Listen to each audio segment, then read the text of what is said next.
First payment 51,000 টাকা পাইছি। ফেসবুকে কত লাখ ফলোয়ার্স আছে এখন? ফেসবুকে 3,15,000। এই যে এই ভিডিও করার বিষয়টা কিভাবে মাথায় আসলো যে আমি ফেসবুকে ভিডিও বানাই? আমি মানুষের বোঝা না, মানুষ আমার বোঝা মানে। আমি ফেসবুকের প্রতি একটা নজর রাখি। তারা দেখছে যে আমার ক্যামেরা সেট আপ নর্মাল। কি কি গ্যাজেট আছে আসলে? কি আমার কাছে ইনস্টা 360 গো একটা ক্যামেরা ছিল, 4K সর্বপ্রথম ওই ক্যামেরাটা দিছিল। আচ্ছা। বুকে চুমুকের মতো লাগাই রাখে, ওইটা আমার লগে না, এটা বাসায়। আচ্ছা। আর এই DJI 360 এটা তো আপনারা দেখছেনই, এটার কথা কইছি। আমি আমার মাইয়ারে ডাক্তার বানাইতে চাই। এটার মূল উদ্দেশ্য হইলো আমার এই 4 বার যে পাও কাচ্ছি, পঙ্গু মানুষ, আপনি চাইলে আপনি গাড়ি রেখে দিতে পারুন, মোবাইল রেখে দিতে পারুন। যেহেতু আপনি এটা দিয়ে কাজ করেন, এটি রাখলাম না। আপনার কাছে টাকা কত আছে, কিন্তু এখন এই ফেসবুকের খাতিরে আল্লাহর রহমতে কারো কাছ থেকে আর টাকা চাইতে হয় না। এখন প্রয়োজন পড়লে আমার ওই ফেসবুকের থেকে নেই, আবার প্রয়োজন পড়লে ওই জায়গায় রাইখা দেই। আসসালামু আলাইকুম, আমি সাজিদ আছি আপনাদের সাথে। আপনারা দেখছেন I am zero, YouTube plus Facebook. যারা এখনো সাবস্ক্রাইব করেন নাই, ইউটিউবে সাবস্ক্রাইব করেন আর ফেসবুকে ফলো করে দেন। আর আজকে আমাদের সাথে আছে আলী ভাই। অনেকে হয়তো চিনেন, অনেকে চিনেন না। তো আজকে ওনার যে প্রতিবন্ধকতাগুলো আছে, প্লাস হচ্ছে ইউটিউবে ভিডিও বানায়, ফেসবুকে ভিডিও বানায়, তো কিভাবে এত কিছু মেনটেন করে সেটা আজকে আমরা আলী ভাইয়ের থেকে জানবো। তো আসেন। আসসালামু আলাইকুম আলী ভাই। ওয়ালাইকুম আসসালাম ওয়া কি রাহমাতুল্লাহ। অবস্থা, কেমন আছেন? আলহামদুলিল্লাহ ভাই, আল্লাহর রহমতে আগের থেকে আমি অনেক ভালো আছি। আচ্ছা। আলহামদুলিল্লাহ। আগে এই আমাগো ভাড়াটিয়া গো, দিনমজুর গো, একটা জিনিসের সমস্যা, ঘর ভাড়ার সমস্যা। প্রতি মাস গেলেই কিন্তু ভাড়া ডাঙ্গো খাড়াই থাকে।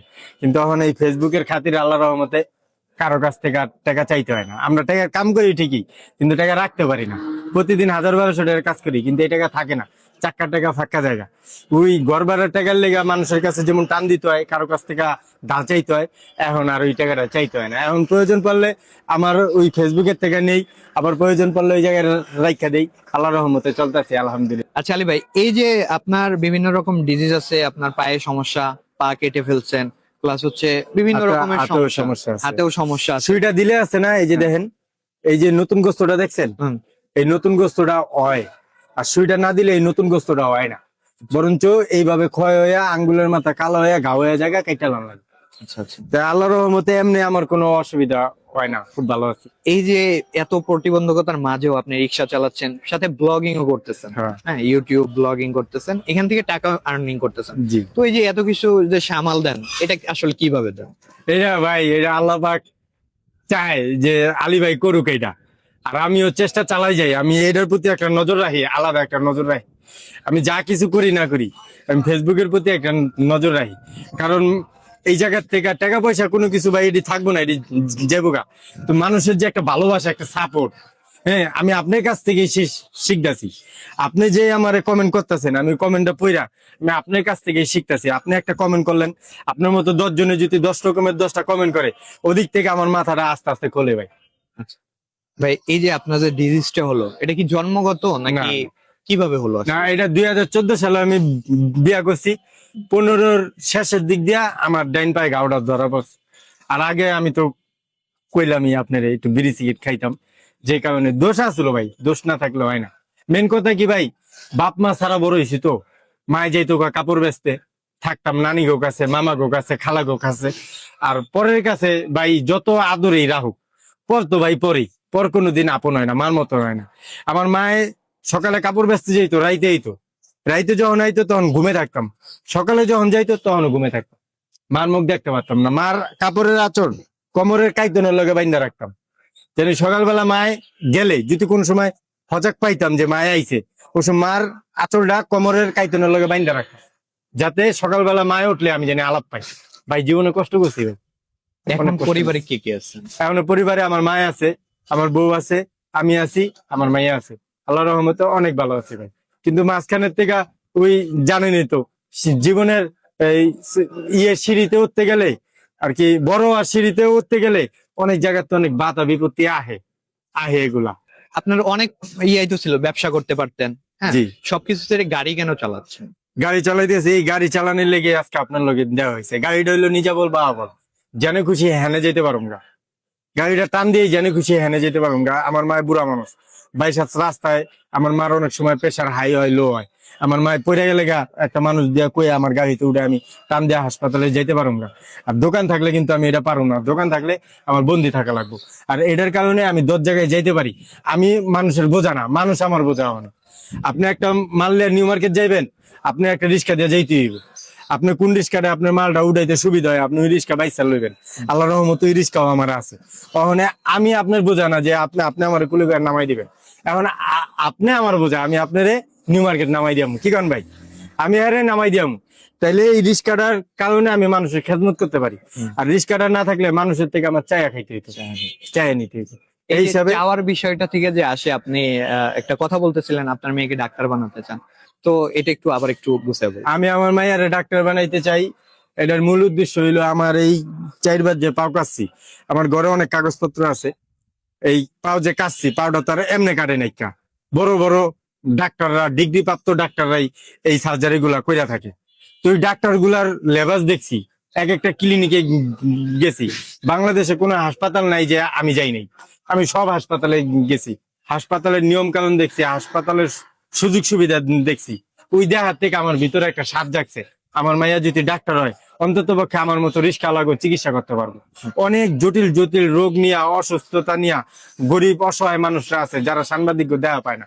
আমি তো ভাগ্যগুণের সাংবাদিক দেখা পাইছি বিদায় আমার চিকিৎসা চলতেছে, চলমান আছে, ভালো আছি। কিন্তু এমন বাংলাদেশে আনাচে কানাচে অনেক মানুষ আছে যারা নাকি প্রপার চিকিৎসা পায় না। কারণ চিকিৎসা পাইতে গেলে তো 10 জনে জানতে হইব, 10 জনে জানলে সে না আপনার 10টা টাকা দিব। আজকে আমি মিরপুর চিড়িয়াখানায় যদি ভিক্ষা করতে বহি, দিনে 1000-1200 টাকা পাম। আর যদি মিরপুর চিড়িয়াখানার সামনে না বইয়া আমি যদি এই ঘাটপাড়ে যাই, যে জায়গায় মানুষজন নাই, ঘাটপাড়ে যাই বইয়া থাকি, মানুষ দিব আমারে? সবকিছুর একটা প্লেস আছে। আচ্ছা, এবার একটু কন্টেন্ট ক্রিয়েটর যে বিষয়টা সেটাতে আছে, যে এই যে এখন তো কন্টেন্ট করতেছেন, প্রায় ফেসবুকে কত লাখ ফলোয়ার্স আছে এখন? ফেসবুকে 3,15,000, 3,05,000। কত জানি। এই যে এই ভিডিও করার বিষয়টা কিভাবে মাথায় আসলো যে আমি ফেসবুকে ভিডিও বানাই? না না, এইটা তো আমার মাথায় আহে নাই। তাহলে এটা হলো আমার অডিয়েন্স, যারা আমার আসিফ ভাইয়ের সর্বপ্রথম সাপোর্টিং পিপল চ্যানেলে যারা আমার দেখছে, সাহায্য সহযোগিতা করছে, এরা অন্তরের থেকে চাইছে। কারণ সাংবাদিকরা তো আর এক ভিডিও নিয়ে সবসময় পড়ে থাকবো না। আলী ভাই যদি নিজস্ব একটা চ্যানেল থাকে, তাহলে আলী ভাইয়ের কি অবস্থায় আছে, কেমন আছে, আমরা আপডেট ভিডিওটা পামু। যে কারণে প্রত্যেক কয়টা মানুষের বুদ্ধি করে অনেক প্রবাসী ভাই বন্ধুরা এই যে এই ফোনটা ভুটান, মালয়েশিয়া, বিভিন্ন দেশের প্রবাসী ভাইরা এক ফ্যাক্টরিতে চাকরি করে, সবাই মিল্লা আমার ভিডিও দেখে প্রজেক্টরে। আচ্ছা, দেখে এরা মায়া কইরা তারা দেখছে যে আমার ক্যামেরা সেটআপ নরমাল, এটা দিয়া আমি ভালো সিঁড়িতে পৌঁছাইতে পারবো না। সিঁড়ি লাগে তো ভাই। ফেসবুকে যেমন টার্গেট দেয়, এরকম এক একটা টার্গেট আছে, উইকলি চ্যালেঞ্জ আছে, এক একটা চ্যালেঞ্জ আছে। এক একটা চ্যালেঞ্জ কিন্তু একা করা সম্ভব না। কন্টেন্ট ক্রিয়েটরের মূল টার্গেট থাকে যে আমি প্রতিনিয়ত এই ফেসবুকে অ্যাক্টিভ থাকুম, তারপর বাকি রইলো আল্লাহ করবো আর কন্টেন্ট ক্রিয়েটর এই যে দর্শকরা করবো। আচ্ছা, ভাইয়ের কাছে কি কি গ্যাজেট আছে, কি কি দিয়ে সে মানে ভিডিও মেক করে, সেটা একটু ভাইয়ের কাছ থেকে দেখবো। ভাই আপনি দেখাবেন যে আপনার কাছে কি কি গ্যাজেট আছে আসলে? আমার কাছে ইনস্টা 360 গো একটা ক্যামেরা ছিল, 4K সর্বপ্রথম এই ক্যামেরাটা দিছিল। আচ্ছা, বুকে চুমুকের মতো লাগাই রাখে, ওইটা আমার লগে না, এটা বাসায়। আচ্ছা। আর এই DJI 360 এটা তো আপনারা দেখছেনই, এটার কথা কইছি। এটা পাঠাইছে, এই ফোনটাও পাঠাইছে, এই ফোনটাও পাঠাইছে। ফোনটা অনেক দামি ফোন। অনেকে কয় ফোন টোন দেখেন না, এটি দেখাইলে রাস্তায় আপনার মাইসে হাইজাক করবো, নানান জনে নানান কথা কয়। অনেকে কয় এটা ঢাকা রাখতে। আচ্ছা, এই যে এত কিছু নিয়ে চলাফেরা করেন, আসলে কি কোনো সময় কোনো প্রবলেম ফেস করছেন? না না, আল্লাহর রহমতে ওরকম কোনো সমস্যা হয় নাই। কিন্তু মাঝখানে যখন আসিফ ভাই প্রথম ভিডিও করছিল, তখন একটা দল আমার লগে দেখা করার লেগা, সাক্ষাৎ করার লেগা মরি হয়ে গেছিল, পাগল হয়ে গেছিল। যেই কারণে হ্যাঁ লগে আমি মিরপুর আইছিলাম, যেমন আপনার লগে সাক্ষাৎ হয়েছে, যে আপনি ফোন দিচ্ছেন, আমি কইলাম ভাই আমি মিরপুর আছি, 1 নম্বর চিড়িয়াখানায় খেপলি আইছি, আপনি আইলেন। একটু এখানে এই জায়গার ভিতরে নিয়ে যায় আমার থেকে 5,000 টাকা দাবি করে। এই জায়গা থেকে নিয়ে আপনার কাছে 5,000 টাকা তার দাবি করছে। অথচ আমারে কইছে আমি আপনার ফলোয়ার, আপনার ভিডিও দেখি আপনার ভালো লাগে। কি হিসাবে দাবি করছে, মানে কিভাবে, যে আপনারা ধরছে, থ্রেড দিছে, এরকম কিছু? হ্যাঁ, থ্রেডের মতোই। হ্যাঁ, আমাদের দেখা করার কথা কয়ে ডিয়াবাড়ি নিয়ে গেছে। আচ্ছা আচ্ছা, ডিয়াবাড়ি গেছি, হ্যাঁ। যাওয়ার পরে দেখা সাক্ষাৎ করতেছে, হাত মিলাইতেছি। যেমন আপনি 3 জন এলেন, আপনার আস্তে আস্তে আরো 10-12 জন এলেন। আচ্ছা আচ্ছা, আর কইতেছে ভাই আপনি প্রতিবন্ধী মানুষ, এই বেটাই প্রতিবন্ধী মানুষের আটকাইছে, হ্যাঁ। তো ভালো মানুষের আটকাতে। আমি কি ভাই আটকাই নাই তো, উনি তো আপনার লাগে আমার সাক্ষাৎ করাইতে আনছে। পরে কইতেছে ভাই দেখেন আপনি পঙ্গু মানুষ, আপনি চাইলে আপনি গাড়ি রেখে দিতে পারুন, মোবাইল রেখে দিতে পারুন, যেহেতু আপনি এটা দিয়ে কাজ করেন, এটি রাখলাম না, আপনার কাছে টাকা কত আছে, আমি 5-7 হাজার টাকা দিয়ে যান, আমরা এই জায়গায় একটু আমোদ ফুর্তি করি। পরে আমি বললাম ভাই আমি পঙ্গু মানুষ, এইভাবে আগে কইলো আমি আপনাকে বিকাশে নিলে পাঠাই দিতাম, হ্যাঁ হ্যাঁ কারণ মোবাইল নিয়ে তো আর রাখতে পারবেন না, ধরা খাই যাবেন গা, কারণ এটি 10 জনে দিছে। হুম। আমার হইতো এই জায়গায় হালাল বেহালাল মিলেন না থাকতো, কিন্তু এই যে এই জায়গার ভিতরে সম্পূর্ণটাই হালাল, প্রবাসী গামের পয়সা। পরে কইতেছে ভাই এত কথা কয়ে লাভ নাই, আমি কই, ভাই আমার লগে আছে 1500 টাকা লই লেলন। আচ্ছা পরে টান দিছি 1500, বাইরে গেছে 2000। আচ্ছা পরে 2000 দিয়া আয়া পড়ছে। এরপরের থেকে অনেক মানুষের লগে দেখা করি না আমার, আচ্ছা। কারণ মানুষে কি করে সাহায্য চায়, ভাই আপনি আসিফ ভাইরে দিয়ে এই পর্যন্ত আইছেন, আসিফ ভাই নাম্বারটা দেন, আসিফ ভাইরে একটা ভিডিও বানাইতে কোন, যখন নাকি না দেই না তখন কে কমেন্ট বক্সে আয় করবো গালাগালি। ল্যাংরা খারাপ, আলী খারাপ, দালালি করছে, হ্যাঁ আচ্ছা, নানান কথা। আমরা আমরা একটু কথা বলি। মূলত হচ্ছে আমরা ভিডিও দেখি অনেকদিন যাবত, ভাইয়ের একটা ভিডিও আমার সামনে আসছিল, তারপরে ওই ভিডিও আসার পরে তো মোটামুটি মানে আমার মনে হলো যে ভাইয়ের একটা নক দিই, যেহেতু আমরা এই বিষয়গুলো নিয়ে কাজ করি, সেক্ষেত্রে মনে হলো যে ভাইয়ের একটা নক দিয়ে ভাইয়ের একটা ইন্টারভিউ নিই। তো মোটামুটি বেশ কিছুদিন যাবত ওনার সাথে কন্ট্যাক্ট হইতেছে, টাইম শিডিউলে মিলতেছে না। তো আজকে হঠাৎ করে আমি কল দিলাম, কল দেওয়ার পরে বলতেছে ভাই আমি তো মিরপুর আসতেছি। তো সেই সুবাদে আজকে চলে আসা ভিডিও করার জন্য। তো ভাই কিন্তু বেশ ভালো জিনিস দিয়ে ভিডিও বানায়, জি। 360 ডিগ্রি, এগুলো কিন্তু সব ওনাকে সবাই হেল্প করছে। হ্যাঁ, এটা খুবই ভালো লাগলো যে দেশের বাইরে থেকে হেল্প করছে না এটা। প্রবাসী ভাইরে কি কইছে জানেন, কি? যে আপনি যদি 5000 টাকা দেয়, এই 5000 টাকা 1 মাস পর শেষ হয়ে যাবো গা, হ্যাঁ আপনি খায় ফেলাইবেন কিংবা একটা কাজে লাগাইবেন। আর যদি আপনার একটা গাছ লাগাই দেই তাহলে এটার আপনি যত্ন করবেন, আপনি ফল খাইতে পারবেন। আচ্ছা, যাক, এই যে যারা আমাদের প্রবাসী ভাই ব্রাদার যারা আছে, যারা প্রবাসে থাকে, তারা কিন্তু আমাদের দেশের যারা মানুষ আছে তাদের জন্য অনেক করে। তো সেইখান থেকে তাদের উদ্দেশ্যে কিছু কি বলতে চান আসলে? আল্লাহ আল্লাহ আমার প্রবাসী ভাইগো ভালো রাখুক, হ্যাগো লেগে আমি পরাণ বইরা দোয়া করি। আর হ্যাগো কাছে একটাই কথা, একটাই আজি, আপনারা নিজের শরীরের যত্ন নেবেন, যেহেতু একা থাকেন। আঙ্গো বাংলাদেশে একটা কিছু হইলে এক ভাই না এক ভাই একটু মাথা চক্কর দিয়ে পড়ে গেলে এক ভাই টান দিয়ে একটু পানি দিব মাথায়, 1 গ্লাস পানি মুখে দিব। কিন্তু বিদেশের বাড়ি ভাই, কেউ এর ভাষা বলে কেউ বোঝে না। অনেক প্রবাসী ভাই বন্ধুরা কষ্টের কথা আমার কাছে কয়, আমি শুনি। তো হ্যাগো উদ্দেশ্যে একটাই কথা, আপনারা সবাই নিজের যত্ন নিবেন, নিজেরা ভালো থাকবেন, নিজেরা ভালো থাকলে অন্যরা ভালো রাখতে পারবেন ইনশাল্লাহ। ওকে, তো দর্শক, এই পর্যন্তই আমাদের ভিডিও ছিল। আলী ভাইয়ের সাথে অনেকক্ষণ কথা হলো, সবকিছু বিস্তারিত আপনারা জানতে পারলেন। যাদের আলী ভাইকে নিয়ে আগ্রহ ছিল তারাও জানলেন। আলী ভাই ধন্যবাদ।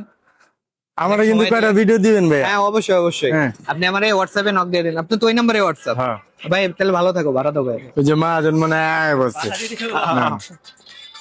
ভাই থ্যাংক ইউ সো মাচ, এত সুন্দর করে আমাদেরকে সময় দিলেন আপনার ইসের মধ্যে থেকে, অসংখ্য ধন্যবাদ।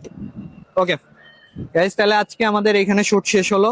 দেখা হবে নতুন কোনো ভিডিওতে। আর অবশ্যই I am zero YouTube channel plus হচ্ছে ফেসবুক পেজটা এখনই ফলো করে দেন, সময় নেই কিন্তু ফলো করেন, খুব তাড়াতাড়ি আমরা 1 লাখ ফলোয়ার্স দেখতে চাই ফেসবুক থেকে। সবাই ভালো থাকবেন, সুস্থ থাকবেন। হুজুর সালাম দিয়েছিলেন। সাথে আল্লাহ হাফেজ।